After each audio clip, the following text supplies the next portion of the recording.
যদি সবাই ফিরে যায়, ওরে ওরে ও ভাগা সবাই ফিরে যায়, যদি গহন পথে যাওয়ার কালে কেউ ফিরে না যায়, তবে পথের কাটা তুই রক্ত মাখা চরণ তলে একলা দলরে, তুই রক্ত মাখা চরণ তলে একলা দলরে, যদি তোর ডাক শুনে কেউ না আসে তবে একলা চলো রে।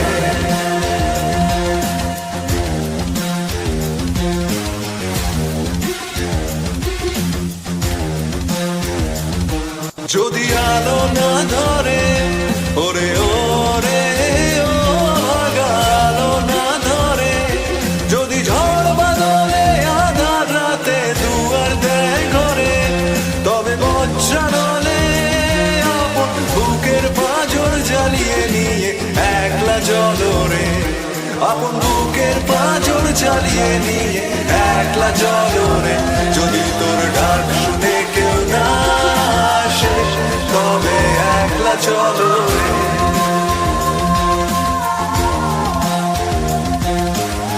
একলা চলো, একলা চলো, একলা চলো, একলা চলো রে।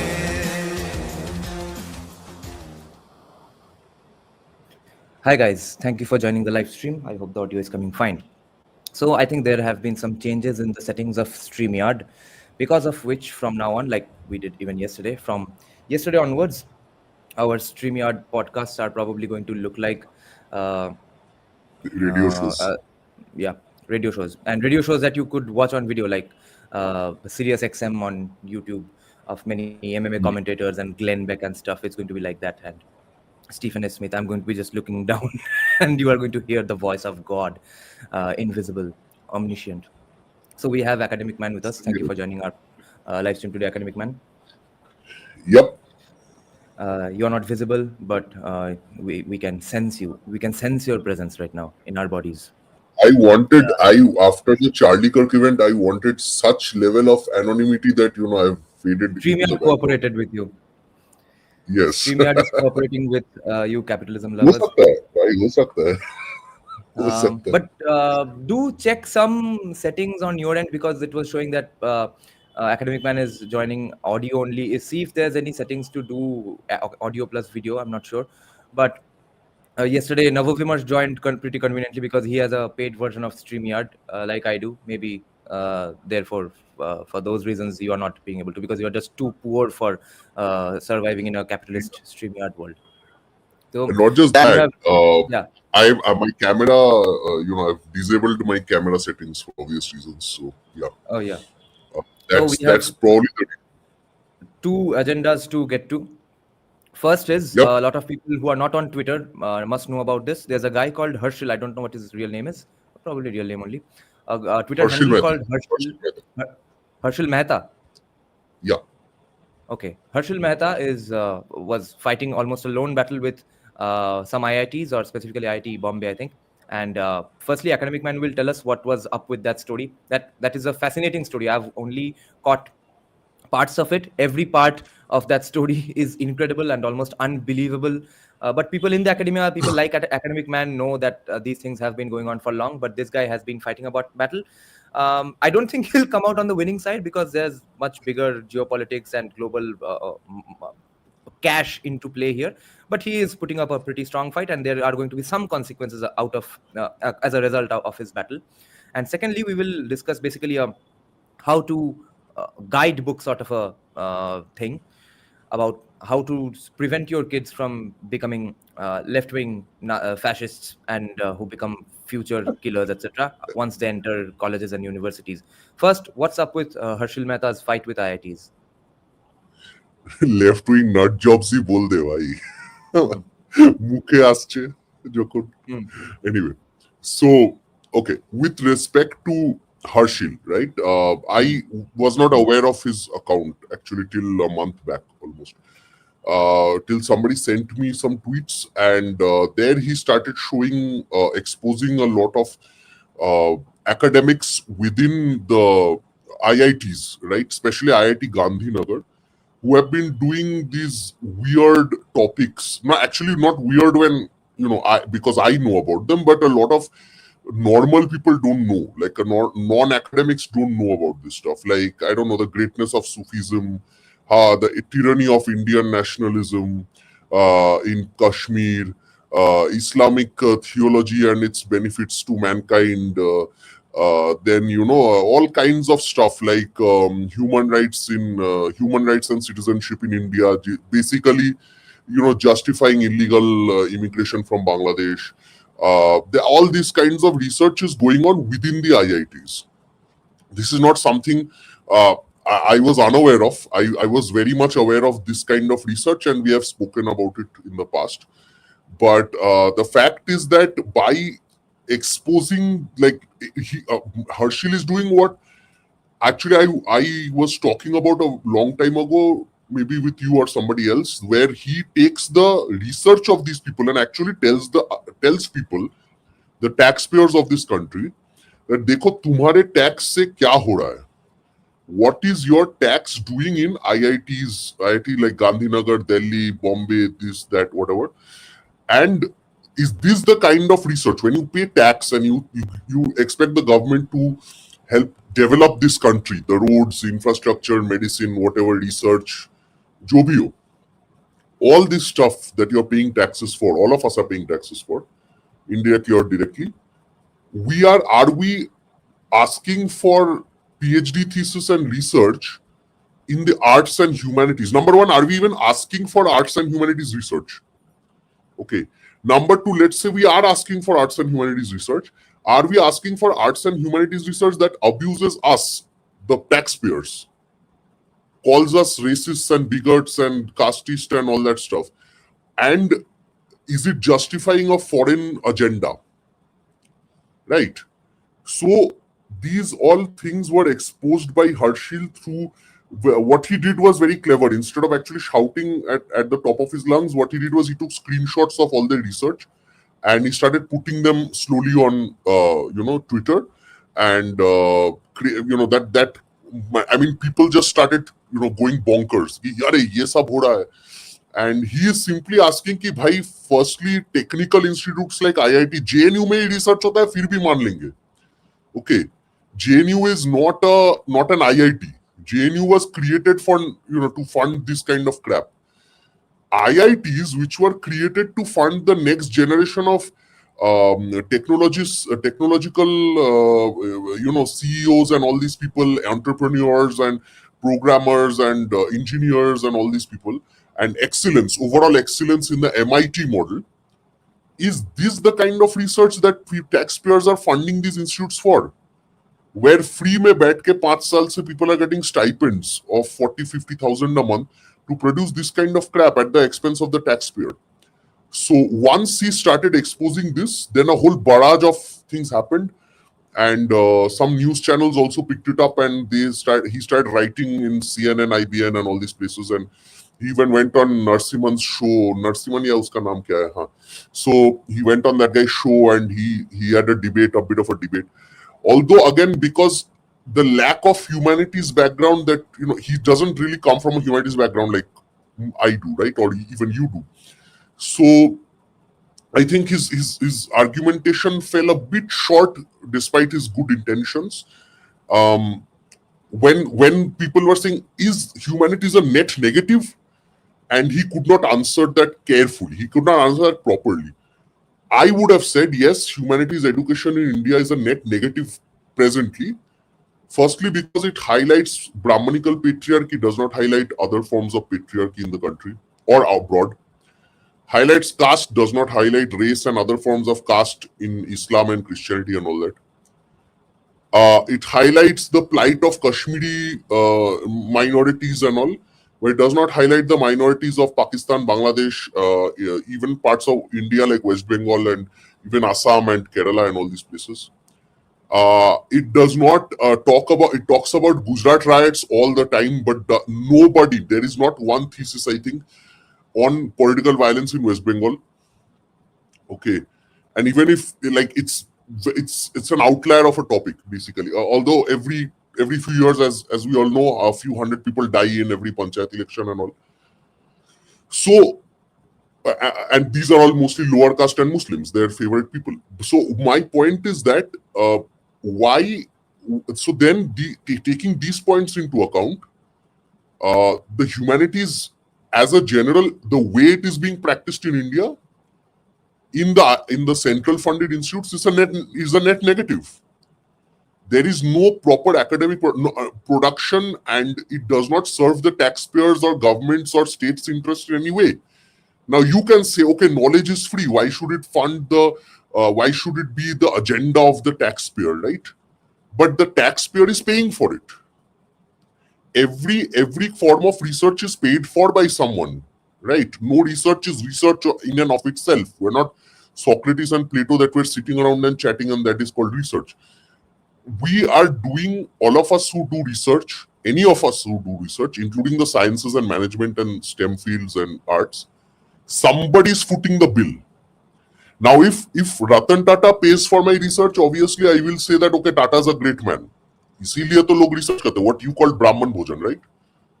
Now, if the taxpayer of India is footing my bills as a researcher, then he or she should get the best benefits out of this research.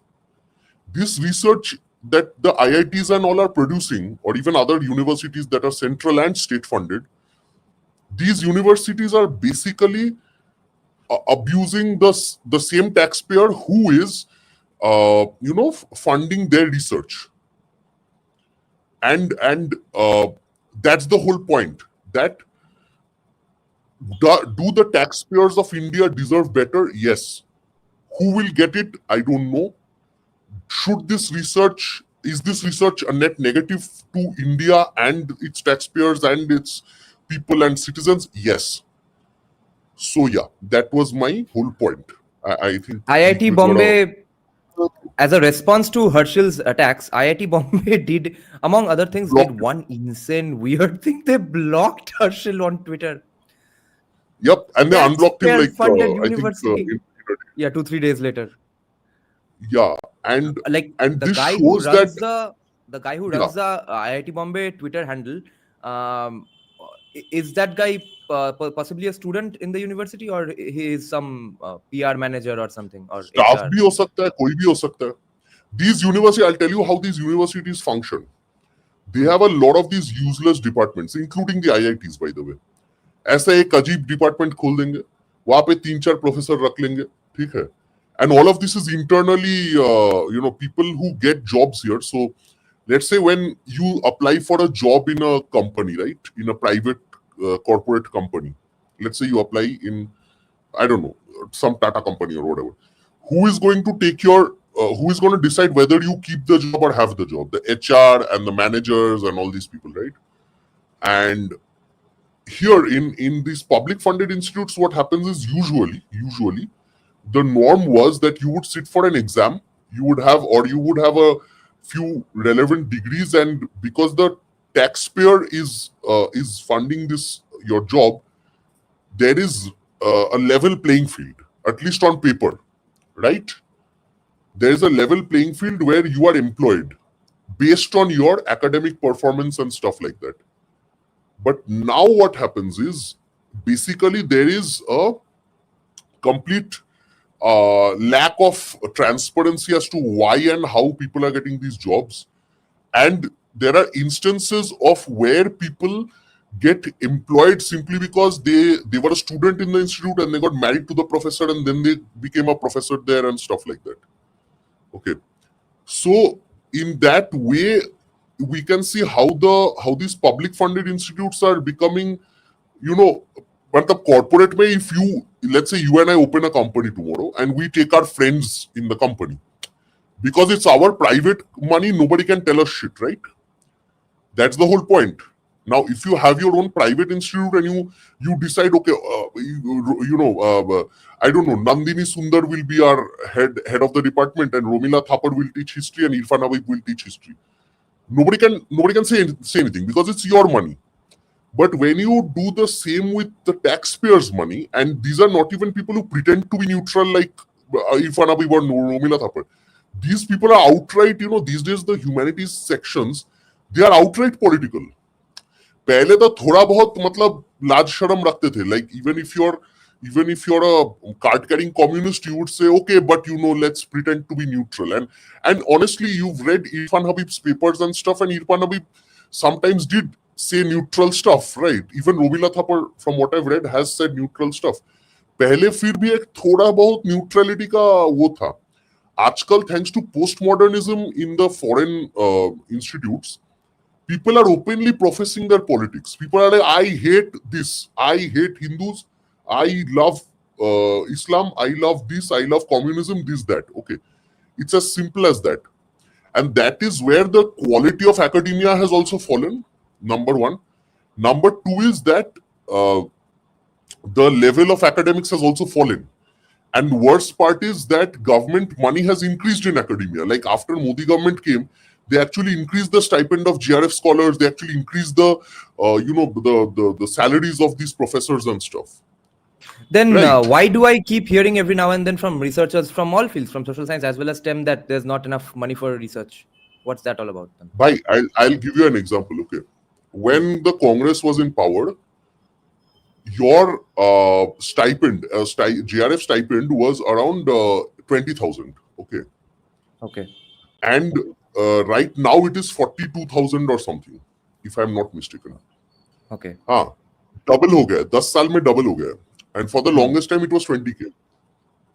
So in the STEM thing, I don't know, STEM mein you need money because you are in a lab and you need equipment and this and that, whatever. I can still understand that part. But in arts and humanities, you don't need fund.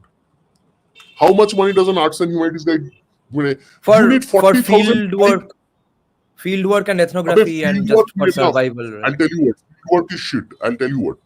I know a bunch of people, and I can't name names, right? Because they might file a case or whatever.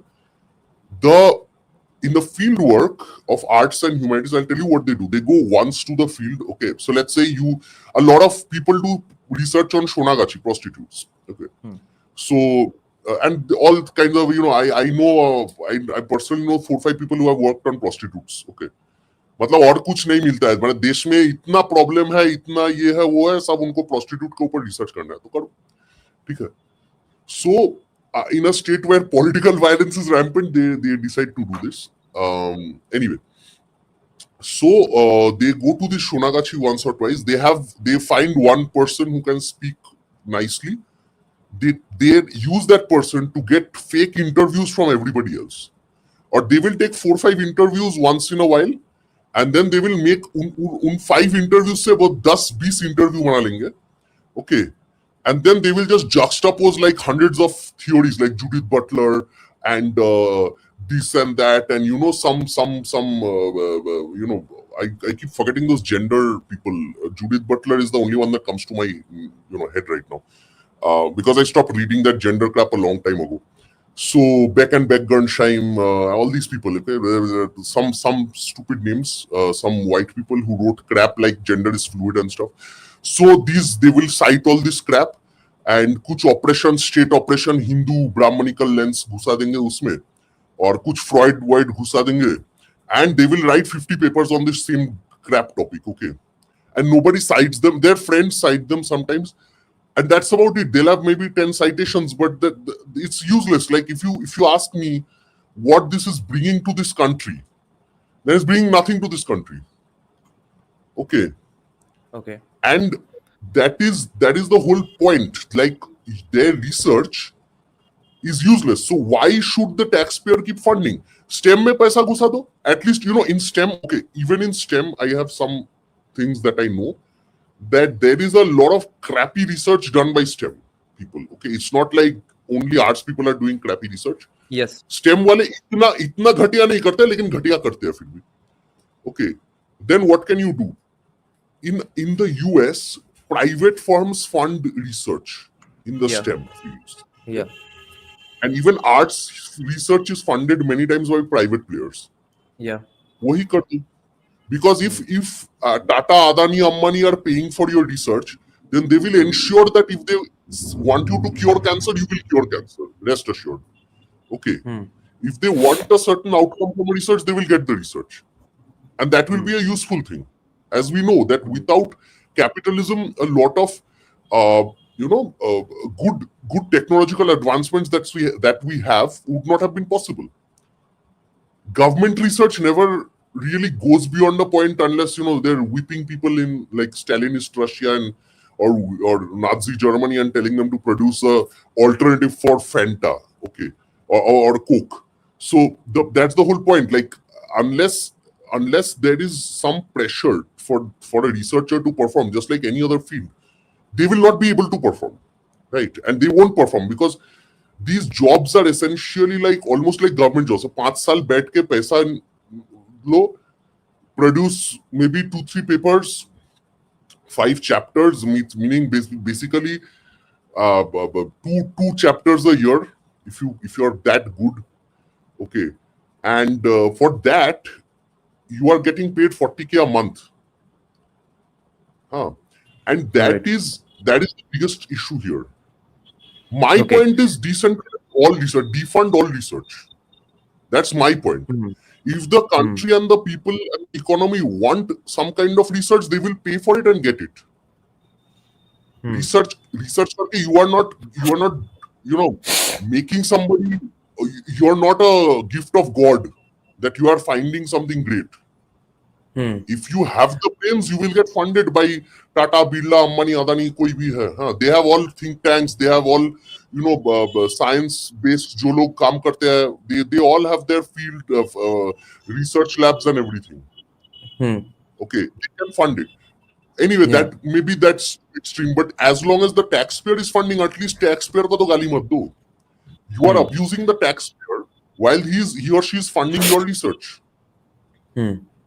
Okay, exactly. Bakurabashi, we will get to your question in the second half of the live stream today. First, we are discussing specifically what's going on in the IITs. So, I'll have to play devil's advocate, and I think some of the questions I'm about to ask are even legitimate questions that would be asked by a leftist at this point of our discussion, based on the stuff you have said. First is, if that is the criteria that because you are funded by the taxpayers, you cannot write anything against the taxpayers, then how do we solve any problems? How do we discuss any problems faced by anyone? Let's say prostitutes are actually facing some problems, therefore they also need some research.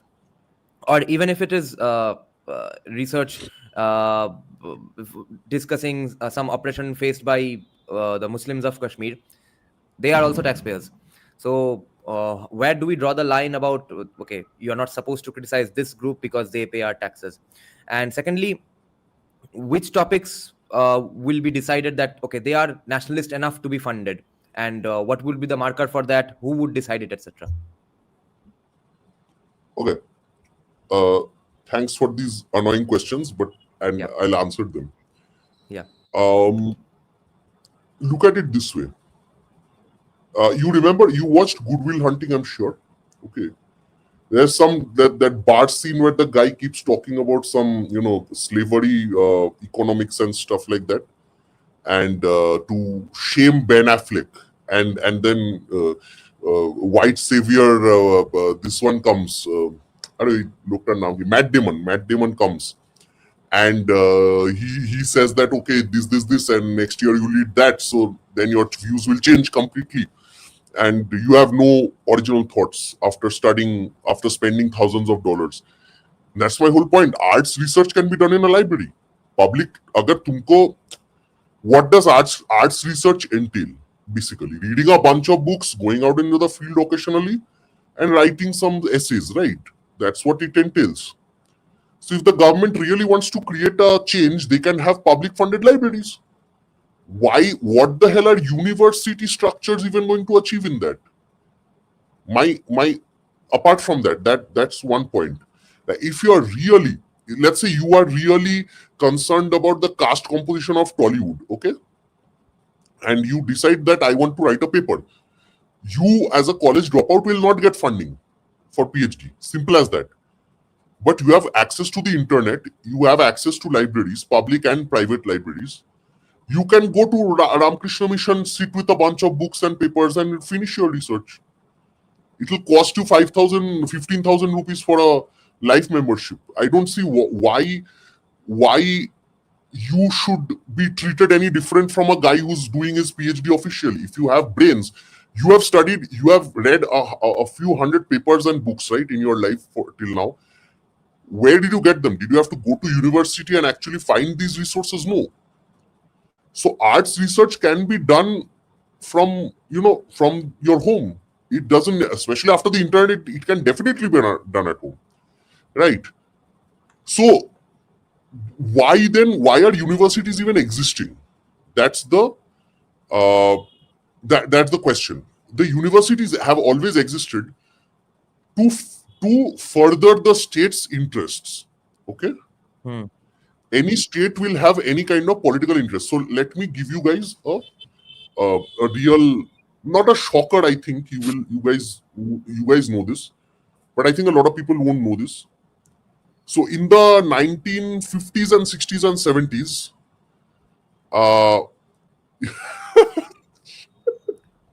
so in the 50s, 60s and 70s, right? I can't stop laughing at the comment anyway. The area studies programs in the American universities, which were really well funded. Why were they well funded? Right? They were well funded by the American state because they got American students, they got knowledge about China, India, Vietnam, Cambodia, all these places, Africa, Middle East.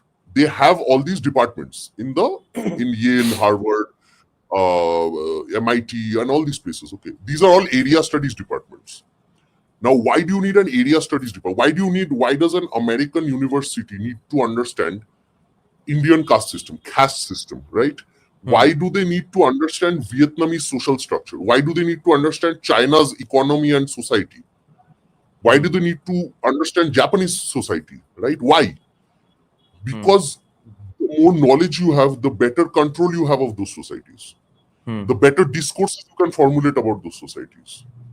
So when they say dismantling Hindutva, when they say dismantle, whatever, Hinduism or whatever, global Hindutva, global caste, whatever crap they're coming up with these days, what they're basically doing is they've studied you for 50, 60 years. They have people who have given them knowledge about your society, and now they have some understanding of how to either keep this society intact or destroy this society. So universities were never places for absolute free engagement and learning and all these things, right? Universities were mostly created to further the ruling elites ka agenda in many ways. How much what kind of funding? Yeah, go on. And that's still the case. That's my point. Yeah.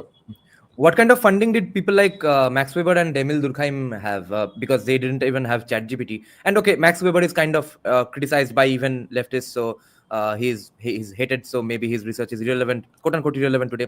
But even Emil Durkheim's stuff on suicide or elementary forms of religious life. How was he doing that research? Okay, very interesting point that you raised. Two interesting reasons. I was in a seminar recently where I cited Weber in my research, and somebody said, "Can we, have some global South scholars?" Okay, I love Weber. Okay, and I see Weber applicable 100% most of the time, right? And they're outright. They're just these days. These universities in the US and UK and all, they're just outright saying that are white people. Let's just kick them out. Okay. Max Weber was a genius. He could have been white, African, Indian, whatever. I don't care. But these days, he was, these days, they are just hating on white people. They're just hating on Weber or Durkheim and all these people. Okay. So, okay. Now, I just made that point because I remembered it. Now, here comes the answer to the question. I think Professor Babones has given a great answer here, that these were historically state positions. But again, having said that, I think that when we're talking about in the late 19th century, early 20th century and all this, these people, the people who were professors, who had to actually undergo rigorous training in their life. Not these days when you can just claim a gender and write some essays and get a job. These people, they were sometimes critical, but their position was tenured, and they were provided positions because they had to prove their competence in front of a lot of people, which included a lot of state authorities. So again, even if there was state control, these people had to prove their merit and do a lot of things. And sometimes they were actually, sometimes they were opposed to the prevailing, political currents, and sometimes they were, therefore, they were, they faced problems in their lives, and sometimes they didn't. That's your luck. That's a different thing. But again, even back then, when these European professorships that Professor Babonas is pointing out, even those professorships, they were actually a product of political will in those states.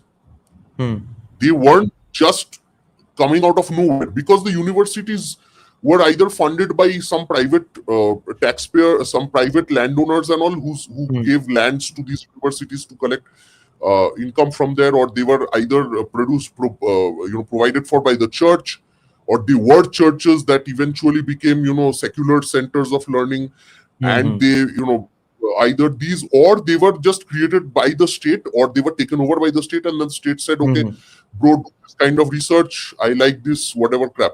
And people like Marx and all were there as well, who were funded. Remember, Marx was funded by Engels, who was the son of a businessman, right? So somebody, like, there's always a daddy, like, who's your daddy? That's always true for academics, right? Now, that's the whole point, that some funding comes, and unless at the point of academic neutrality and the point of there being criticality against the, let's say, the prevailing sentiment, let's say, right? Yeah. These things again, they basically point out to how foreign interests are working. So let's say I'm sitting in a Chinese university, right, under the Chinese government. Can I write about human rights atrocities sitting in China? I doubt it. Okay. Can I write about human rights atrocities of Saudi Arabia, let's say, or Dubai, sitting in a university of Dubai or Singapore? I can't. There are strict rules against these things in some countries. In some countries, not. Yeah. In some countries, yes. This is where perhaps we and America are the same. Where America, in America university, you can sit and abuse white people all your life while you are being funded by white people. Okay. Now here's the other thing. In America, your research will typically be funded by some private donor individuals or alumni or university people or something like that. Okay. Yeah. In America, universities receive a lot of private funds. So if let's say, if your research is being paid for by China and you write pro-Chinese stuff, I get it. But in India, sitting in an IIT or an IIM or a JNU or a DU or a JU, then if you're saying that these people are annoying, their castes, their assholes, whatever, and by default everybody else is better, then what happens is you are basically going against the same people who are funding your research. So even then, even if we take the American model into account, this does not really make sense for us. Tomorrow, if some foreign government that is opposed to us, let's say Pakistan, opens an institute, and we don't know that it's Pakistan opening an institute somewhere. I don't know. Pakistan doesn't have money to open institutes. The institutes they open aren't really, research institutes per se. So let's say America decides that, okay, we will fund anti-India research inside India. So they will then probably donate millions of dollars and open a very nice institute where they will take in all the anti-India elements, and then they will, your this thing. You can do a lot of this kind of whatever the research is, the agenda is. You just keep doing that. But in India, that's the whole problem. That we don't the salary that's the point that Professor Babonas has raised. That arts and social sciences research isn't funded as such. You get your salary and research what you want. True, that is quite true. But then the state does have agendas when they put in certain professors in certain universities. So if they know that, okay, Professor Babonas is going to do this kind of research and we like his research, let's put him at the head of the department of, let's say, JNU, then that will happen. That's in the state's hands, right? And then he can do free research, whatever he wants. They say, okay, we like academic managed research, and they put me somewhere, then I'll keep doing that research. But this kind of agenda is already established. So they typically what they have done is they will give you the job depending on your previous research or your ideology or your associations. If let's say you tomorrow you can decide to get a PhD, you can do a master's degree and PhD, right? Tomorrow again, you can do it. Now, if you do that and somebody checks out your channel and says that, okay, this guy is a BJP stooge, okay, you will not get a job in most universities. Unless some BJP guys actually simp for you, Modi ji writes a letter, okay, this guy is nice, take him in. You might get, but typically you wouldn't. Okay, because the institutes, the people running the institutes, the administrators, the people in power, the politicians, most of them are against what you are saying. So even if there is no overt funding per se, the channeling of taxpayer money is based on your existing existing ideology per se. Okay,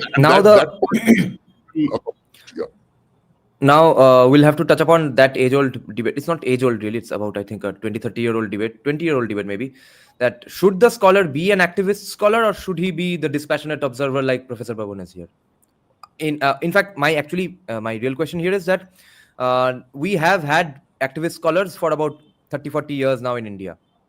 Now, as a countermeasure to that, at least, do we now need dispassionate observers like Babonas, or do we need the counter hegemony thing and push activist scholars of a different kind now?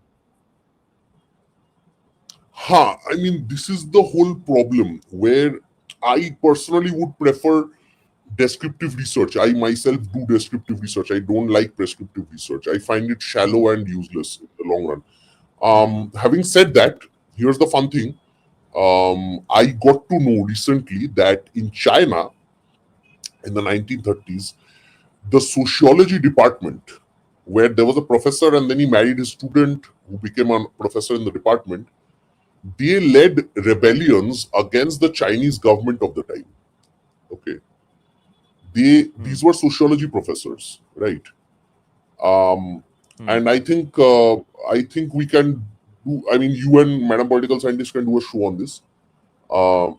There's this movie I was watching, The Painted Whale, V-E-I-L, where they refer to these disturbances happening in China in the 1930s. Now, this is the power of activism in academia, where a sociology professor and his wife can influence hundreds and thousands of people in a country to rise up against capitalists and basically screw the capitalists. Mao was a university librarian. So the whole point here being that whether we should tolerate activists in academia. Now, the problem is not having activists. Activists will always exist. Activists have existed. The Hindutva Brigade has activists.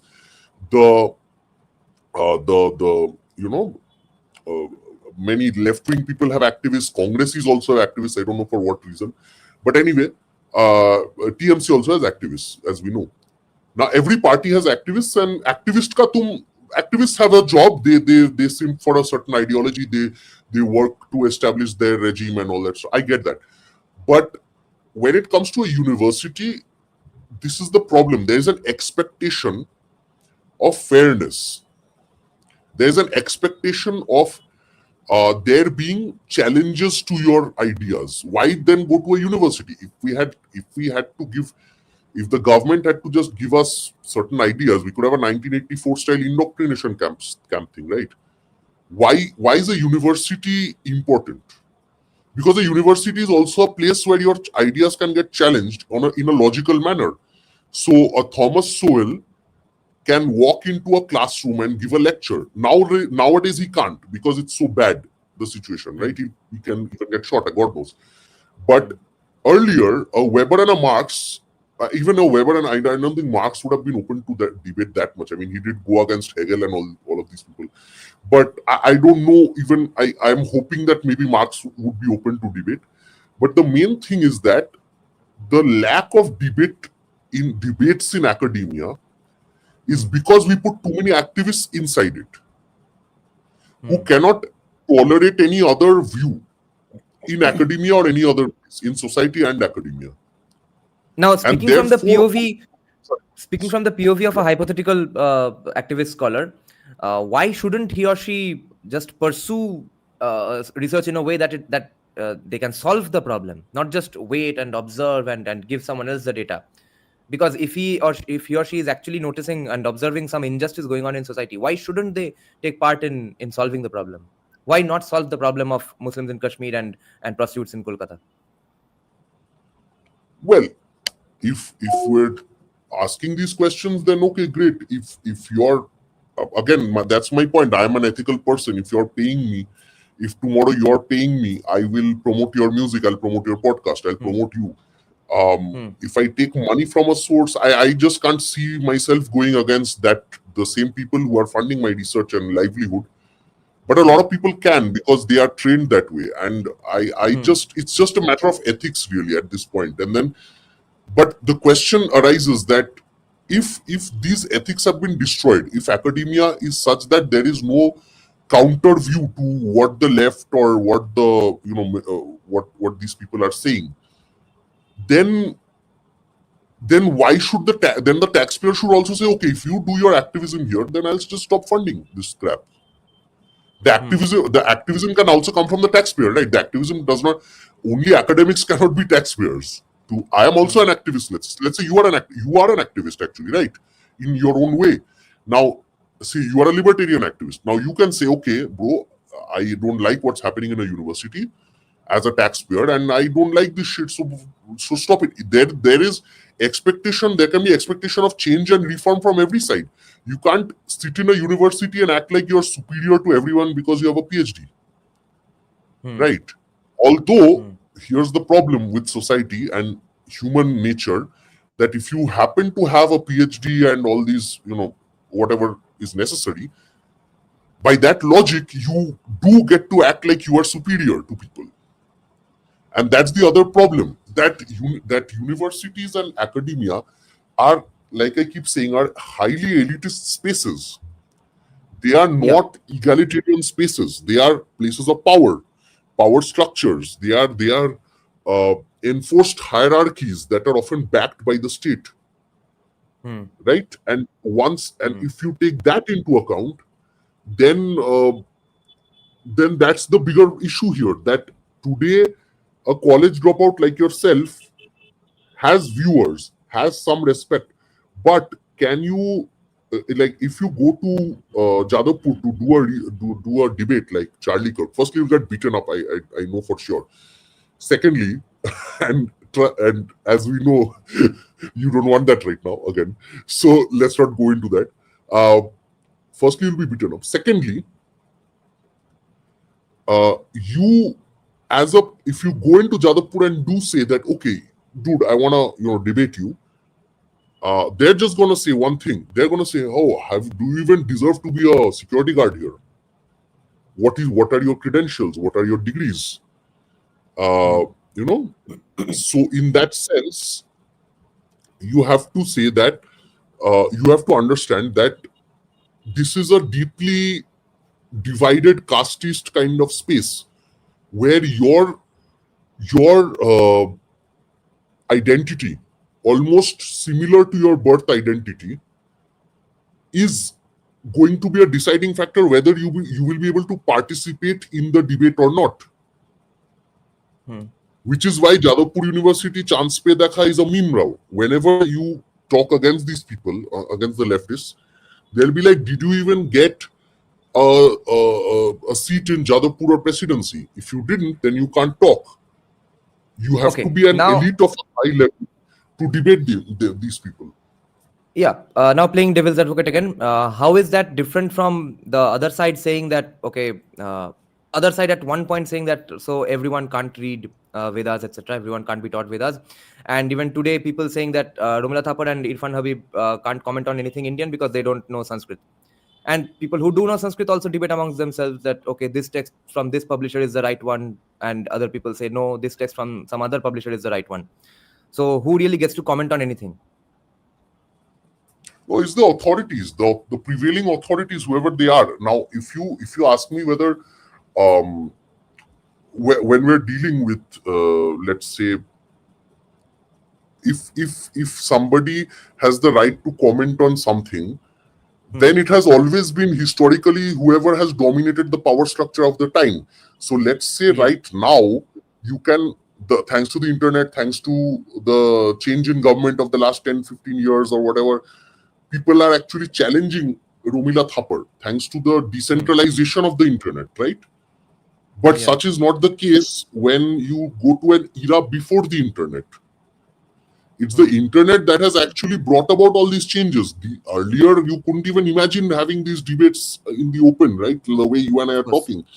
It's only because of the internet that Harshil is able to expose the IIT Gandhinagar people or whoever. It's because of the internet. Because again, the internet is doing what universities were actually supposed to do, have debates. The internet is still, you are still able to have some debates on the internet, which was practically impossible in the age before the internet and still impossible in certain universities. And I think Charlie Kirk died trying to kind of preserve that debate space. Professor Babunath is saying, who needs Sanskrit? The ancient language of India is Tamil, obviously. I've never understood this debate why a language should be superior if it's older. I don't know. I've never understood that. One argument would be that if it's older, it means it has survived for longer, and if it has survived for longer, then it means there, मतलब उनमें कुछ दम है, कुछ बात है in the speakers of that language. No, I can understand the indigenous argument that okay, Tamil was an indigenous language, Sanskrit was imposed by Brahmin Aryan invaders. I can understand that part. But if Tamil is older, so what? Like, I mean, how does that change my life? So anyway, okay, let's move on. From this great topic. Next is then, if IITs are going on with these professors, they are going to go on for the foreseeable future, and we are going to have branches of Harvard, Oxford, etc., NYU, maybe, and even people like Ankit Shah, who are proponents of Sanatan temperature in ACs, even they admit that we are not going to be able to prevent wokeism in Indian campuses for now. Then how do we prepare our kids and the next generation people who are in the colleges right now, especially people who do come from quote-unquote non-left backgrounds or dharmic backgrounds? How are they going to be protected from the insanity of Marxism, and can they be protected? And do you think we are taking the problem a little too seriously? Because after all, Trump has won. After all, they are going to be defunding a lot of their own wokeism. So maybe the trickle-down effect happens here. So not enough wokeism trickles down here. Is the problem probably gone for now? Is the fight going to be easier for now? Okay. Firstly, let me answer your last question and then go to the first ones. Is wokeism going to go away? No. It's never going to go away because it's always existed, right? Yes. And why? because there has always been a section of people, there will always be a section of people till the end of humanity who are going to oppose the mainstream, who are going to oppose the, yes, exactly, who are going to oppose the, people in power, who are going to do it even for, even for the, just for the heck of it, just for the kicks, right? Yes. Yes. And good night, Professor Babonas. Anyway, so the thing is that if we look at it, wokeism cannot be defunded by one president or even a few. Because firstly, it's the wokeism is not funded by the president. Trump or the central government of America does not fund these universities in the first place. They have their hedge funds, they have their own like crazy amounts of money from alumni and foreign institutes and donations and this and that, who actually decide what goes on in the university. So Trump may stop this crap. Trump may do some steps against them, but it won't stop so easily. Number one. Number two is Trump se pehle bhi, Trump ke baad bhi, again, in India, wokeism had its own forms. Gender theory, Brahmanical patriarchy, all of these things were funded by the state. Now you may ask why the state funded all this, because in my view, we were always a neo-colonized region. India was a neo-colonized country, right? Why is that? Because, we were basically a dumping ground for Russian technology, and our professors sometimes used to go there for whatever meetings, this, that, our intellectuals spoke in favor of their dominant ideology. Our films and everything were made to kind of keep their ideas afloat among the public, to entrench the ideas of socialism and egalitarianism and gender and all that stuff in our minds. So we were a neo-colonized region. So our government ended up funding the very thing that went against it. Okay. Now, if we go into all that, we can see that it's not just Trump or Modi who can determine all this. The rot is so deep that people expect socialism to fix everything. And this is not the US, where you can say that let's defund academia, let's defund healthcare, and people will agree with you for a number of reasons. Because in America, even the poorest people, they think about things like, why the free market is better, why government subsidies are bad, why competition between market firms are good. Even like the poorest people in America, they think about these things sometimes. Maybe not the poorest. Right now there's a fentanyl crisis, so they're pretty much hammered there. But if you go to the lower middle classes and stuff, they are pretty well aware of these ideas, right? They debate these ideas, whether more government is better or less government is better. Here, the default is more government, right? Here, the default is ki bhai, government must solve this issue. Government, if you put a better administrator or a better chief minister, things will be solved tomorrow. Or even the worse idea that have a oversight committee for the administrator, and an oversight committee for the oversight committee, and then another oversight committee for the oversight committee who will do the oversight committee for the administrator. Then everything will be over. Then everything will be solved. Exactly. And that's the whole point, that in India, we're so used to socialist ideas. Like even BJP, the so-called right-wing parties, is socialist. Every party that we talk about is socialist, right? And the solutions are also socialist. So if Tata goes, they're like, so what? Like tomorrow we can open some state-funded thing, right? And Tatas were welcome only because the CPIM brought in the Tatas. They don't understand that if you had a more open market situation, a free market situation, Tatas could have just anyway bought land and started the factory here. So all of the basic ideas that percolate inside the Indian mind are socialist because they are deliberately so. They have been made into this way for 80 years, right? So yes, Now, so wokeism is not going away anytime soon. wokeism is not going away anytime soon. Now, you asked me that, okay, then how do dharmic parents, how do people who are interested in their children's education and all that stuff, what they're learning in school, how do we Okay, I need change to them?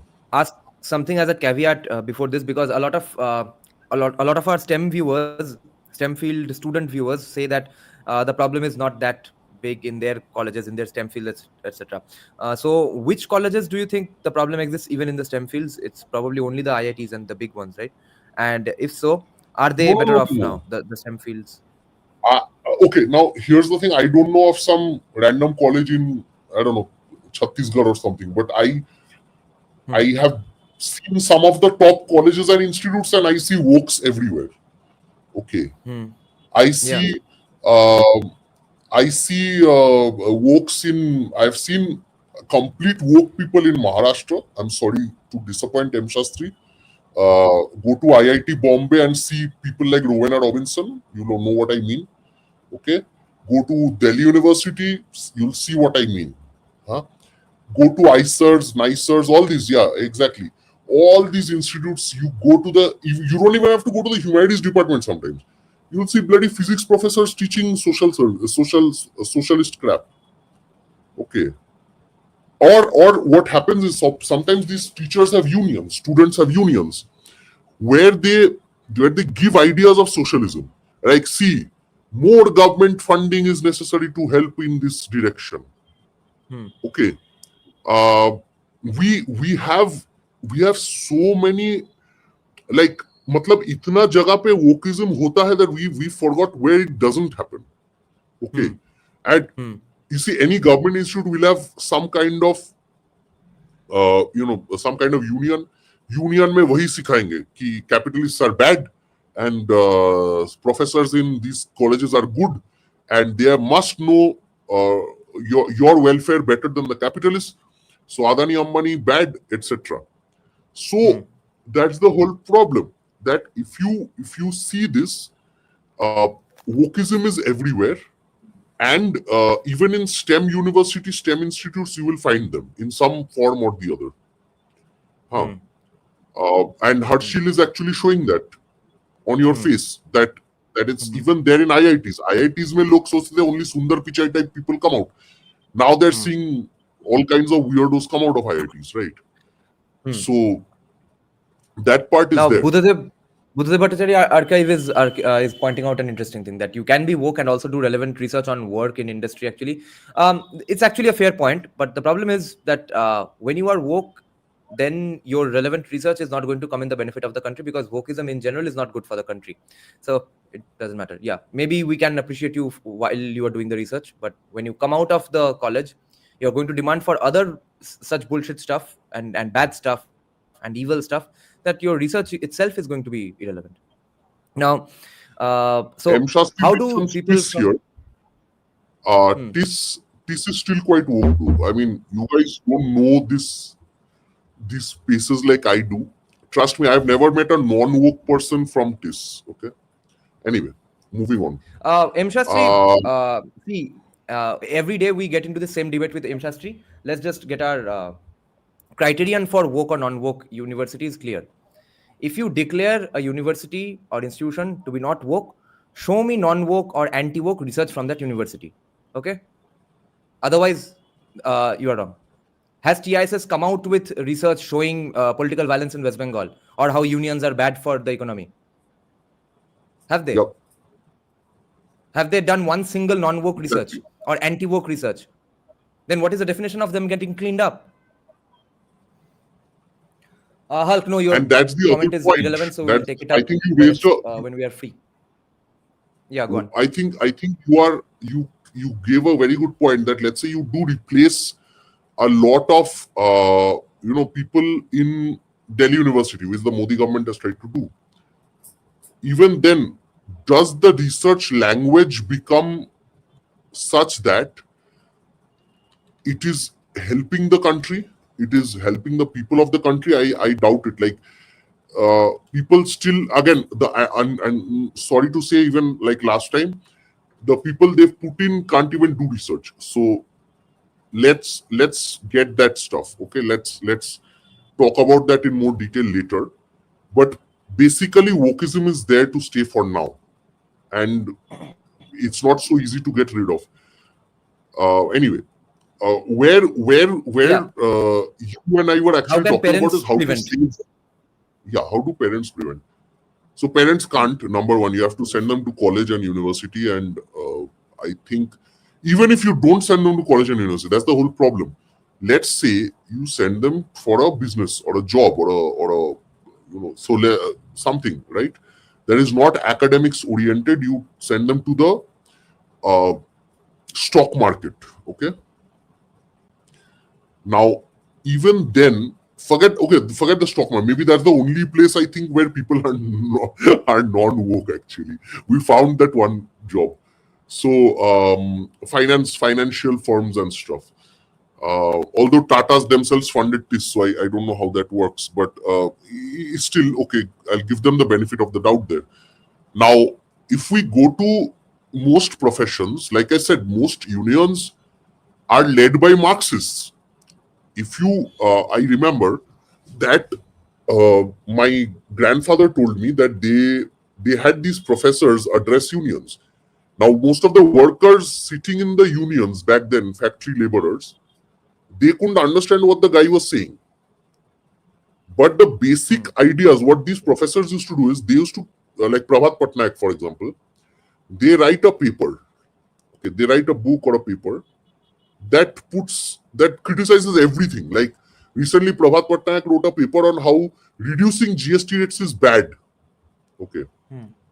Because it is bad for the welfare of the poor people, right? Now, what happens is somebody like you and me will actually read the paper and deliberate on why this is a dumb point, stupid point. And you and I can even write a rebuttal against it using basic economics and basic common sense. But what typically happens is somebody will translate this into Bengali or Hindi or some simple language and say that, okay, this professor, who is a great professor, has said that your GST that Modi is reducing is actually bad for the country. And a lot of people take this shit seriously. Because like this Baku is saying that once I talked to a barber and he showed me CPM manifesto. Right? Yeah, of course. That's the whole point. That these barbers, a barber will not think twice about how dumb these points are. Right? But they will be brainwashed by people because these people are poor. So obviously, whoever sympathizes with the poor is a good person, and this sympathizer of the poor, like the girl in short hair going around and abusing the government all the time on YouTube, these people act like they care for these people, and these people maybe like that, and then they say that, okay, you know what happened, you know why you are poor, because Adani is taking all your wealth. So they'll tell them, and they'll start taking Adani and Ambani, right? And that is how shit works. So I'll just avoid. I'll just respond to Buddha Bhattacharya. Then add something onto this point, and then I'll ask for the questions. Buddha is saying, okay, if markets can solve every problem, why can't markets pay more and solve this problem? Because markets are not allowed to solve this problem. Secondly, the point that academic man was making here, that even random colleges will face the trickle down of wokeism today. How else has West Bengal become woke? And West Bengal was probably the home of wokeism in the ancient days. Not ancient days, I mean like 30 years back, 40 years back. I believe USA, if there is one specific group that can be blamed for USA's downfall today, it's Bengalis. Nobody else. By percentage per capita, Bengalis have done the biggest damage to USA in the history of USA. Now, wokeism, as we understand it today, that kind of wokeism is also getting trickled down into the hearts and minds of random Bengalis, even in Mofussil towns, even in villages. Not villages, not that much, but Mofussil towns definitely, tier 2, tier 3, and even Kolkata's Bengalis who are from random bullshit colleges. Okay, okay, I can't take names, of course, but by bullshit colleges I mean those government colleges which are named after some great Bengali from 200 years back. I myself studied in such a college. So it used to be an incredibly good college 100 or 500 years back, but now it's a random bullshit college. So students from those colleges who will probably come out of that college with a graduation as general. Maybe his honors got fucked. Maybe he's a graduate in Sanskrit. I knew an electrician who was a Sanskrit graduate from my college. So all of those people also believe in every woke talking point. In Bengali, they don't even know it's called wokeism. It's infiltrating their minds to that extent. And some of them come from CPM families, so it's understandable. And most of Trinamool comes from devout Hindu families. So then again, we get back to the point. So you are saying give up, parents. Dear parents, there's no way to prevent your kids from becoming commies. No. I'm not saying that. I'm not saying that. Okay. Bro, I'm not saying that. Okay. Now if I am a parent with a kid in college or university, I think that okay. Let me just respond to Buddhadev archives. Okay, Buddhadev Bhattacharya archives. You are making that classic mistake of thinking capitalists are good, nice people. We are never making the argument that socialists are good people or bad people, or capitalists are good people or bad people. Everyone is looking after their own interests. It's the capitalists for whom you know what are their interests. You know that profit is their interest. For socialists, people don't understand that profit in the end is an interest for them as well. So if it doesn't benefit capitalists to have more capitalists, why will they fund research that encourages more market, etc., more free markets? So they are funding research that helps them. They get tax breaks for funding this hot shit. Yeah, go on. Exactly. And not to mention that ये जो क्या बोलूं मैं वो that big hedge fund, the global hedge fund जो है that promotes all this BlackRock, State Street, Vanguard. BlackRock, they'll give you points on how woke your companies and stuff like that. So like you said that sometimes, for example, when that guy was wearing a bra and panty and protesting in presidency, there were commies who actually went against it. Old school commies who were like, no, this is not the way. But capitalists are bad. So their basic line of the thing is that business is bad, capitalists are bad, this is bad, that is bad, Hindu is bad, all that stuff. That basic point has been established. Now, is there no hope? I'm not saying there's no hope. I'm saying that if I have a child in university or college and I have to decide, if I have a way to decide, firstly, very difficult for parents to decide, but okay, even then, typically, I have seen what's happening is presidency Jadavpur type woke, like actual on your face woke places with ganja culture and stuff like that. Parents are moving away from these places. So that's one way. But even then, when they're going to St. Xavier's, let's say sociology department, they're still turning into woke people. I know a lot of St. Xavier's sociology people who are actually quite woke, who have decided not to marry, not to have kids, and usually these art subjects are full of girls, they're women. Yeah, but even Bashanti Devi, Shama Prasad, Jogomaya, even they are producing woke kids only today. They are producing Bengalis, they don't even know. Yeah. Exactly. So even if you decide to send your child away from presidency or Jadavpur and to St. Xavier's or some other Ramakrishna Mission funded school or college or whatever, even then they are woke people. Yeah. So I'll give you an example. I know this guy, the most disappointing person I've met in my life. He went to an RSS school, okay? So I thought, okay, that's great. So then he went to Rabindra Bharati University, okay? Once he went to Rabindra Bharati University, actually no, I'm getting Vishwabharati University, sorry. Vishwabharati University, okay. He became a Naxalite sympathizer. Now, very interesting. He's a Brahmin who does Durga Puja every year, but he will abuse Brahmins. Okay. That's the kind of stuff that happens because the elites of these universities, of Vishwabharati and all government institutes and many private institutes, all of them are promoting anti-Hindu, anti-Brahmin culture. I know a right? sociology PhD from an elite university in Kolkata who does Hanuman Chalisa part every day and then writes papers on Oh yeah, how yeah, yeah. the state is to be blamed for the killing of Kashmiri Pandits. Yes, yes. This person is a mutual friend. I know.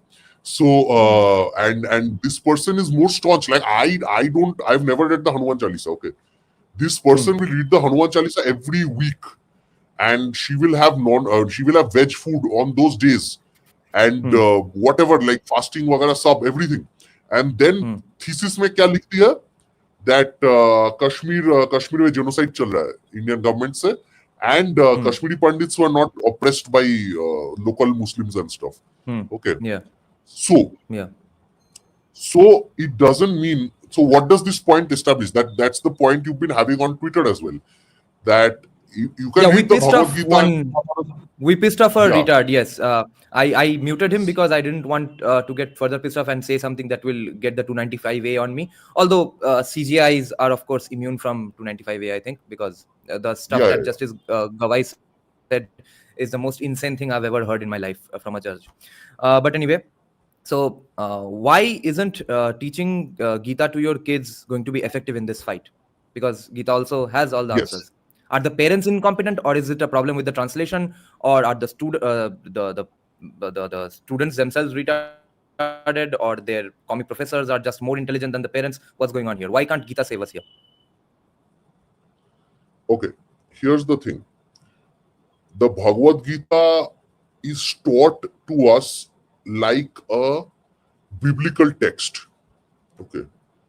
We have to, if we are taught these texts, firstly, I'm not saying that the Bhagavad Gita is useless or the Mahabharata is useless. I'm not saying that. I learned a lot from these texts myself. Now, what I'm saying is that these texts are also supposed to be applicable philosophies, right? That is the difference between a ritualistic reading of these texts vis-a-vis a political understanding or philosophical understanding of these texts. You can memorize the Bhagavad Gita and not learn a thing, and all I need to do is read 2 pages of it and I can understand it fully. That's the difference, right? Now, this is the problem. This is the thing that we're getting at, that our scriptures, our texts, Hindu texts, even the core ones, right? Most people don't even read them. Number one. Number two is, even when they do read them, it does not guarantee that they will be able to beat wokeism using that, because our texts are not like the Quran or Bible, which explicitly prevent wokeism. If you think about it, wokeism or all kinds of leftism was basically a reaction to the church control, right? Church used to control all aspects of people's lives, and people said, okay, there should be a separation of church and state, and secularism is the way out. This happened in Europe. So the church would control every aspect of your life, and the state said no. And that's why leftists or anti-Christian stuff emerged. But that stuff trickled down into anti-Hindu stuff as well. Okay. Apart from that, also this is where you and I get a lot of flack. A lot of people get even Pratik Borade got a lot of flack for talking good about Charlie Kirk the other day. Although Pratik Borade himself has said many times that Christians are united with left when they are abusing Hindus. Right? Yeah, We don't have any it's a friends fact. out there per se. I Yep. get that. I get that part. Yeah. Now the point Yeah. is that, having agreed to that, the point still remains that the leftism was an argument against Christianity and those kind of organized religions, right? Yes. Now, the thing is that that's also why Christianity and Islam are better equipped to deal with that. Why am I saying this? Because this is the thesis antithesis kind of thing. Like, if something is a reaction to another thing, then that other thing will also develop arguments against that reaction. Which is why you see either wokes can't debate with very conservative Christians and Jews or Muslims. They can't. Or resort to bullying them or killing them and stuff like that. But Hindus, because we don't have one God, we don't have one faith, we don't have one way of life, we don't have one ideology, we don't have one book, we are susceptible to ideas. Because in Hinduism is basically a civilizational construct, right? And if you look at it, there are even elements of socialism even within us. There are elements of everything within us. There's those elements of capitalism, socialism, there are elements of Charvak, there are elements of spirituality, there is Advaita, and all kinds of aspects, right? We even have Ardhanarishwar, we have encompassed everything in society, everything in the world. But that's the problem, that Hinduism, because we are so what can I say, we are so open that anyone can walk in and take over. And typically the more organized, the better organized, and the more radical groups are, the easier it is for them to take up a liberal space. Hinduism is a liberal space where all people can coexist in peace. And that's why we allow people who are basically radicals, leftists, to come in and take over our space, because we are not opposed to this explicitly. A radical cannot just walk into a mosque. A leftist cannot just walk into a church and start giving gyan like that. But they can walk into a temple and start giving gyan. That is why the CPIM sets up its stalls where it abuses religion every time during Durga Puja, but they never do it during Muharram and Christian or Christmas. Right? So one basic problem is this. Now, then where is the solution? How do Hindus save themselves, right? We were kind of skirting that topic ever since. Hindus can save themselves by arming them with better facts and better logic, like what Charlie Kirk did, like what Ben Shapiro does, what these kind of people do. Read more. Understand the crux, the basic germs of these issues. Right? Read even the left. You have to read the left to understand what crap they can come. It can't happen without reading the left.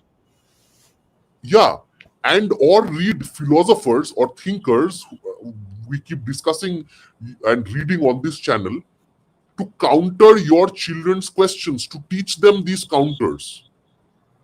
Yeah. Everyone can't, people have to eventually, instead of being reactionary, we have to have our own ways of countering wokeism through theory, through facts, through knowledge, through ideology. Okay? And this ideology may sometimes even come from the left. That's the whole point. Right? And that's where I think that the parents must educate themselves in these arguments. You have to debate your kids. Only then, if you can't debate your kid in the house, some loser will not even allow them to debate your points in school and college, and then they will take over their brains. Well, so it's easier for outsiders to take over their brains. That can't happen with Indian parents, right? Because verbal IQ is the biggest predicator of someone not being authoritarian, and verbal IQ is the biggest thing lacking in Indian parents. So they will be like, "Ye bhosri ke ye kya par raha hai? Ye sab galat hai," and that rebellious kid will further go against their parents. Maybe just to piss off their parents, they'll become commies. I think most non-Bengalis become commies that way. Bengali kids become commies because their parents are commies. Yeah. Yeah, but that was the previous. I would still contend that was the previous generation. Now millennials are becoming parents, right? Millennial parents can change the game. They can, if they want to. I believe that millennials are better friends to their kids nowadays. They are more clever in those senses. They are more savvy on the internet. They can understand the problems much better. Because if you see our parents' generation, then obviously you can't expect them to have a clear-cut debate and all that stuff. We can't expect that. But for the sake of the future, I think millennial parents can be educated better to bring up their children. Right. Now, and that's the thing. Yeah. I'll just make one fun fact. I'll just give one fun trivia and then offer my solution. Fun trivia is that one of the people in the mob who beat me up that day and filed false cases, etc., and the person who was even standing outside the police station and going on shouting random insane things, accusing me of doing insane things. You know who I'm talking about, of course. Even that Yeah. person, younger than me, has Ma Durga's picture in her cover pic, and the caption in her bio is that quote from Gita, "Yada yada hi dharmasya," etc. So that's fun. Yeah. Now, other than other than Narendra Modi doing counter Brahmin bhojan or stopping the bhojan of the Kami Brahmins, or if we believe M. Shastri, things are turning around anyway. I think the one other way to counter this is exactly the way Charlie Kirk and Steven Crowder did it. And Yeah. I think the reason that BJP, the problem needs to be diagnosed first. I think it's being diagnosed only now. I don't think too many people in BJP are equipped to do it. There's one Tehsin Poonawalla here and there, or the other brother. I don't know who's the one in BJP. Shehzad and Shehzad, Tehsin. yeah.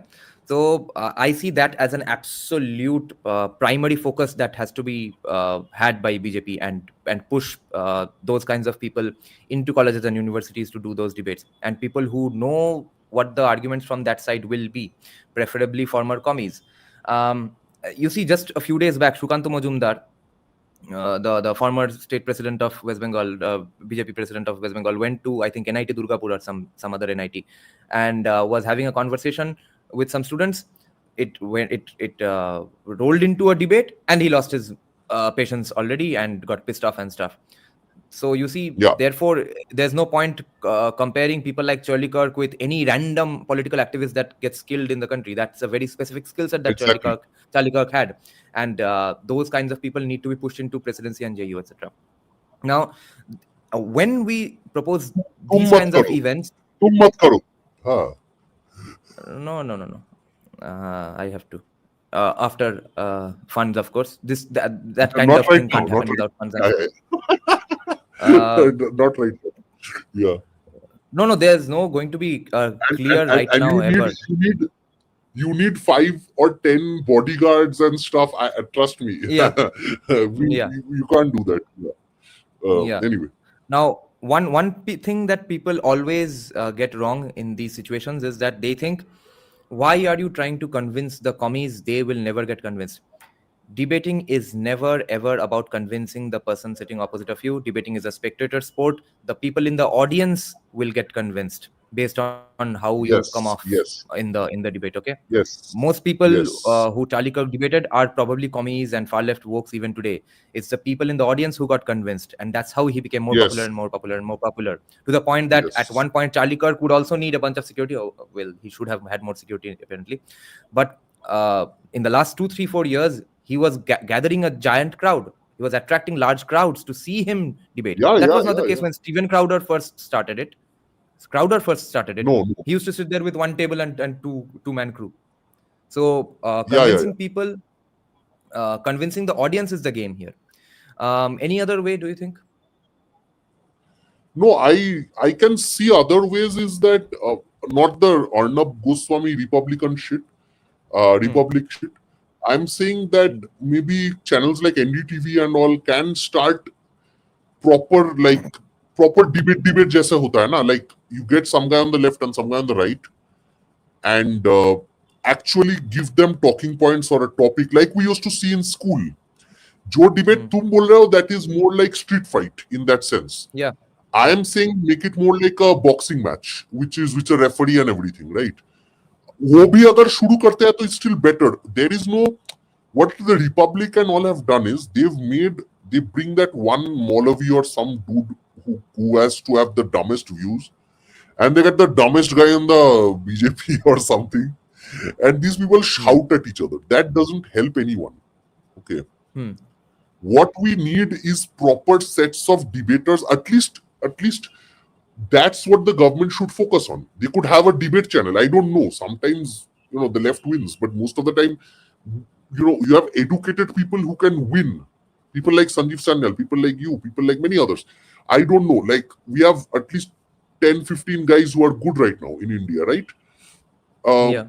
I think that those will also help, because even if you don't have a kind of Charlie Kirk or that guy, the Stephen Crowder situation, Problem. even then, people will get ideas, people will get knowledge, right? That No, but is college also, students won't be watching Rajya Sabha TV for a debate between Sukant Mujumdar I get that. and Tehsin I get Punawala. that point. It has to But be do in the we have colleges. the setup? Do we have the setup, the manpower, the people who can do this? I mean, you saw what happened to Charlie Kirk. So, without at least, even if the gun thing you can control because this is India, let's say you do control the gun thing, but what is going to protect you physically in a college campus where 10 people can beat you up? Why would, let's say you hire me, okay, let's say nobody knows my identity, I just go and talk to 5 random people and they disagree with me. Yeah. They can lynch me right there. Why the fuck should I do that? No, then let's Why have the an fuck official should I do discussion about colleges and universities being absolute dens of crime.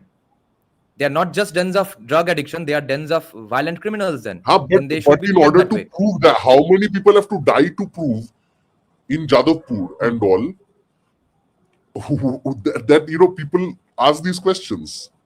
No. See, CCTV has to be shoved down their fucking throats immediately, and then 1 or 2 needs to be gotten beaten up, and then we have para-SF inside Jadavpur University. That's the only thing remaining. But Because bhai, debates can't happen in Rajya Sabha TV. Wahi to problem. I agree with you on all these counts. You know I do. But the point here is that, let's say tomorrow you decide I will go into Jadavpur University and debate. And if they lynch you tomorrow, ki hobe tate? What's even going to happen? What is the net result, right? First, we have to That we ensure get at least para-SF inside JU then from the next day. Yeah, you need to have 15 bouncers or at least 10 bouncers with you who know actual martial arts and shit, not just gym bros who have big biceps. Okay, you need real people who can protect you, who are good bodyguards, who can shove people in a different direction. Okay, or वैसे भी girls, as you know what the left does, they will shove some girl in there, and she will say that your bodyguards molested her. Okay. Yeah. So you will need men and women, bodyguards, and then sit and ask them to do what Charlie Kirk did. But before that, you cannot. You simply cannot. Right? You'll just be dead, and we'll just have one less YouTuber to watch. Right? No, then before that, we will need CCTV cameras, because on camera it will be visible We that need a change in government at least. Yeah, and the government needs to. देखो यही problem है कि government needs to have a proactive role in this to promote it. That's the whole fucking problem, right? And ये देखो, Artem's mind frame is saying we need more policing in India. Anyway, so the point is, even if the government cannot give it, even if let's say I am a BJP karyakarta with a lot of money and power, I would do this. I would give you five bouncers, maybe 2 girls, three guys who know their shit, who know Krav Maga, MMA, whatever, and Taekwondo and stuff, and they would have to protect you, and you can do it. But till that setup is there, we can keep talking all we want. We can't change this. Max you can do is call a well-meaning leftist like you did, and maybe debate on certain issues. And uska clip cut ke, shorts bana ke, ye bana ke, you can make it something. But for that you need actual well-meaning leftists who will actually come to your channel, and that number is also not a lot. Yeah, well-meaning leftist is a pointless exercise. I just the goal that here guy is seems like a nice chap, except he's he stopped replying to me. I sent him my my attack video as well, my mob violence video as well. He didn't respond. He didn't even share it. He claims to be such a gigantic opposer of the government. He didn't share that. And then after that, since then, I started criticizing his guru, Rupam Islam, as well. Since then, he has stopped debating me even in his comment section. I call him Chotipam now. So with me hurting his sentiments, especially after that day when I posted that why Choti Pom is Choti Pom, why this Yeah. rock legend is now a fucking pussy and can't even write decent rock music. Yeah. It's because of his it's probably because his wife is a Choti Chata. Since then he has stopped any contact with me. I'm persona non grata for him because he gets all This his is the problem with fossils cover his Hindus. gigs as a photographer and all. This is the problem with Hindus. He is leaving a fellow Hindu in the lurch for a guy called Rupam Islam who sucks up to the present day, God knows what kind of government it is, but it is a government that he's opposed to. Exactly. And his idol is Rupam Islam. And I'm not saying because Rupam's name is Islam, he's like that, but I'm saying that ultimately that's what happens. Like, there is no community sense among us, right? That's exactly why that girl we were talking about who does Hanuman Chalisa twice a week and fasts twice a week and still writes crap. These are people who are getting produced. Until the BJP takes this shit seriously, they think making a Tejasvi Surya debate makes a lot of difference. It doesn't. Tejasvi Surya doesn't even know how to debate, honestly speaking. I mean, he's a overrated guy. At least Shahzad Punawala tries. But I don't think Tejasvi or anyone is up to that caliber. And it's not easy. It's not easy to do what Charlie Kirk did. No matter what his ideology was, I have to agree that what Charlie Kirk did is very, very difficult to do. That's the only way to convince the people in the colleges and universities. Their value systems are different. Their heroes are different. Their idols need to be broken in front of their fucking eyes. There's no other way to convince colleges and university students. And that's why BJP will never be able to capture them. That's the reality. Perhaps if somebody wanders onto your channel, you can talk to them, maybe something. But other than that, it will always be Hindutva Vadis will always be made fun of. That is the reality. So after if BJP wins in 2026 in Bengal, maybe ABVP will win JU out of the blue magically, or probably they won't. But even if they do, what will be, do you think, their distinct achievements other than being able to host Saraswati Puja and maybe bring Anand Ranganathan or J. Sai Deepak every now and then? That they will achieve, right? But they won't really be able to counter the professors or the highly educated commie social science PhDs. So no, they can't. They can't do any of that. They will. They'll invite J. Sai Deepak maybe, and there'll be a ruckus. That will be the end of it. Yeah, that's it. But that'll be end. That'll be the end. Like, that won't achieve anything in the long run. I don't see a lot of hope in there. It's just unless they are able to organize something along the lines of what you're talking about, maybe then we can have something. If ABVP guys, 10-20 guys can protect you and put you in a seat somewhere and ask you to do what Charlie Kirk did, maybe then it works. Maybe. Yeah, okay. Now this sounds like a self-promotion event right now, but I mean, people like you and Madam Political Scientist, of course, all the academics. तुम्हारे तरह ना मेरे को ना कोई सावरकर बनने का शौक नहीं है, ठीक है? Oh yeah, Savarkar died for Hindus and Hindus did shit for him. Okay, I am sorry. At least Charlie Kirk is remembered by Christians. Okay, no Hindu gives a shit about Savarkar. And मुझे सावरकर बनने का कोई शौक नहीं है. This community is full of backstabbers. I don't care. Anyway. Retrowave, you are wrong a little. Charlie Kirk didn't do it out of his own volition. He raised millions of dollars. And secondly, he was not the pioneer in this. Steven Crowder was the pioneer in this. Then Ben Shapiro, who is still funded by that Fred Allen and that family. After that, Charlie Kirk comes into the scene. And then, therefore, people already understand that model and therefore fund him. That, this is a nice way to do it. So here's some money. Do it. So, Bro, also you're the yeah, go on. the libertarian party नहीं, वो तो Timpool है. The Republicans, they have billions of dollars to fund this. Like ये थोड़ा सा हमारे 0.01% उसको दे दिया, उससे ही उसका funding हो गया पूरा. ठीक है. Yeah. They got funded from the Republican PACs, PSCs and all this stuff. Yeah. Yeah. You think ऐसे ही हो गया? I'm not saying that takes away from Charlie's achievements. I'm not saying that. Yeah, but of I'm course, saying yeah. that कोई तो बाप है ना उसके ऊपर. Somebody Yeah, of protected course. him. Somebody gave him some money. He was not Savarkar. He was not Savarkar. He ended up being No, Savarkar. he Of course, wasn't Savarkar. He's a martyr. He was not a Savarkar. He ended to up being a begin martyr. with. But this is the tragedy that a man of the caliber of Savarkar has not been utilized by his own so-called ideology people, right? Right, like Savarkar, BJP, how much FIR खा रहा था. BJP and exactly Orthodox how much Hindus of has- Pune were filing FIRs against Savarkar when he was alive. yeah, and then his caste got lynched, right?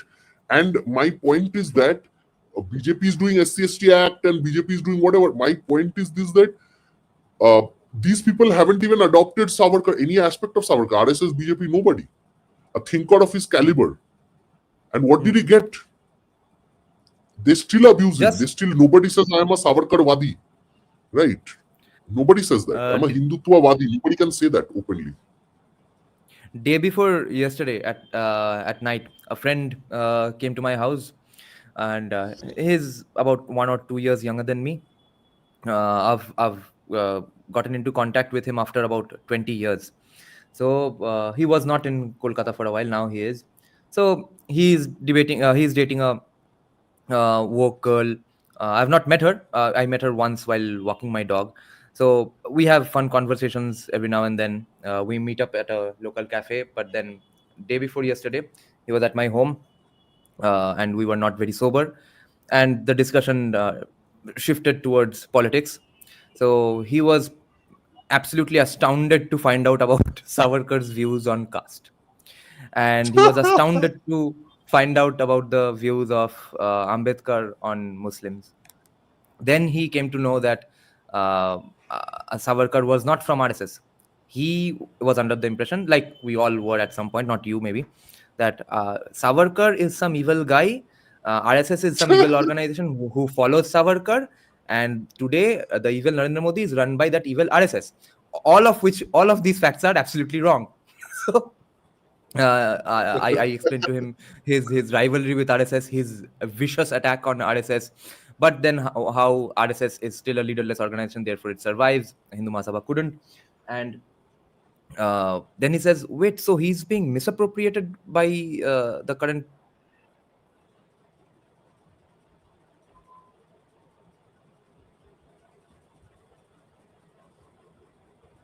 Yeah, we are back. Yes. So Yeah. he said that, Oh. so he's being misrepresented, misappropriated by the ruling dispensation. Then I said, yeah, kind of. They don't really believe in all of his views, probably none of his views. And they just need to pay some lip service to his fans, because after all, they are kind of his allies. And at this point, they are the best we have.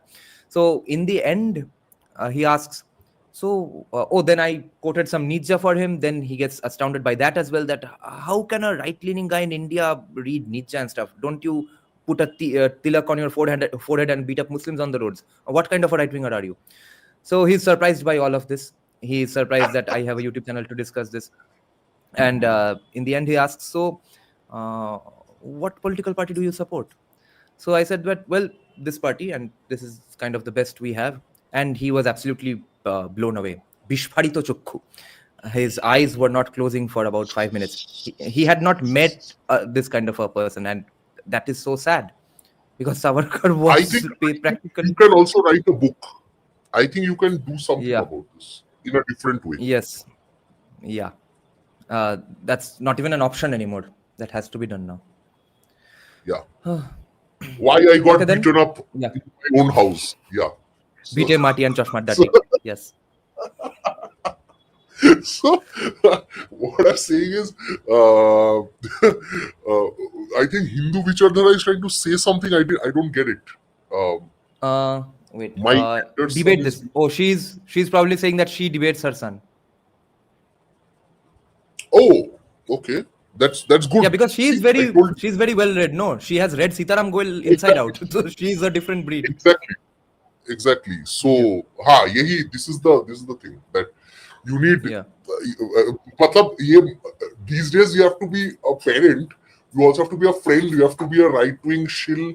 You have to be a Savarkarite. You have to be you have to know AI and latest technology.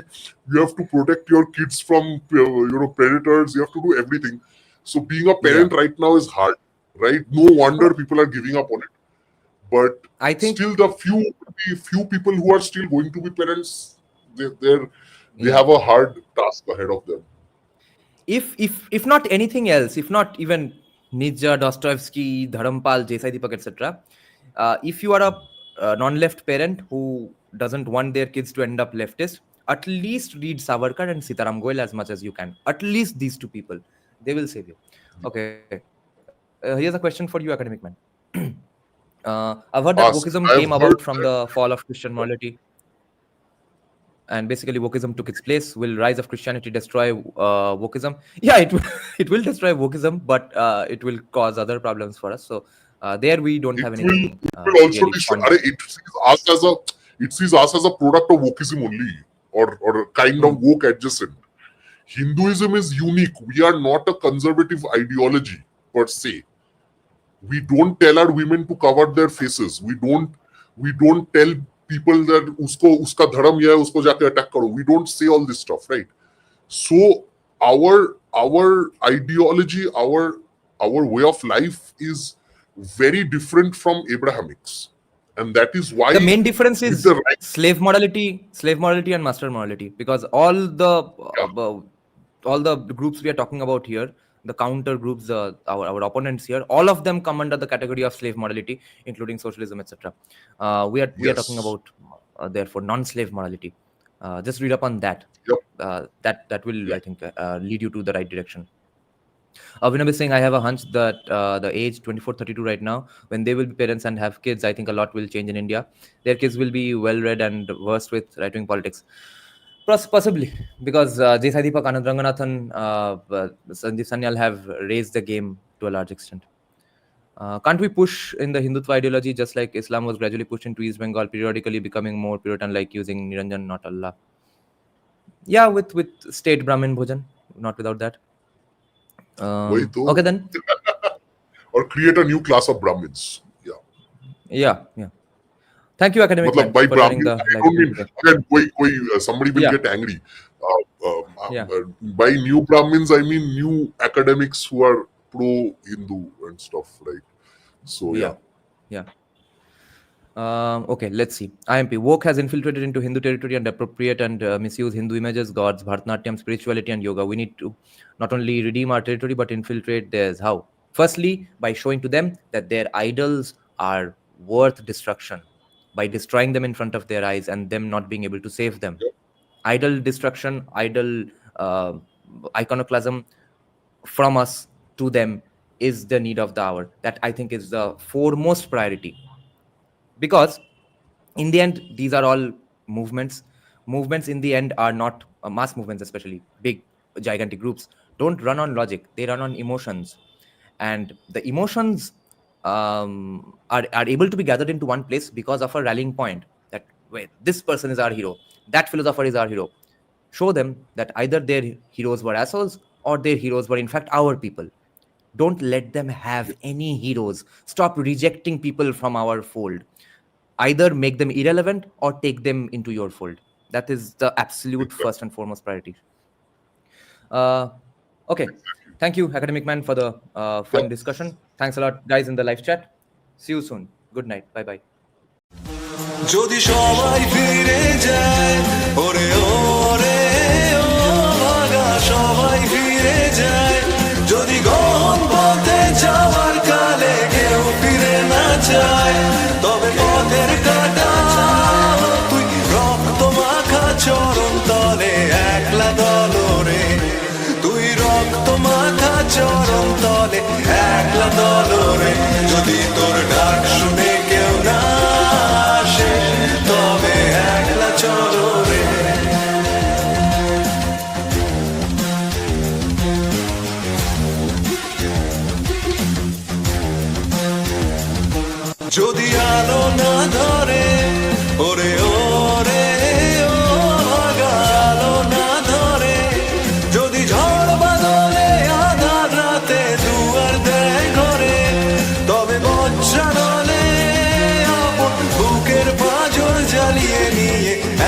একলা চলো রে, আপন বুকের পাঁজর চালিয়ে নিয়ে একলা চলো রে।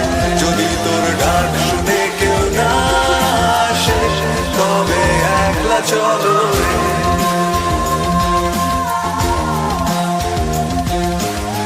একলা চলো, একলা চলো, একলা চলো, একলা চলো।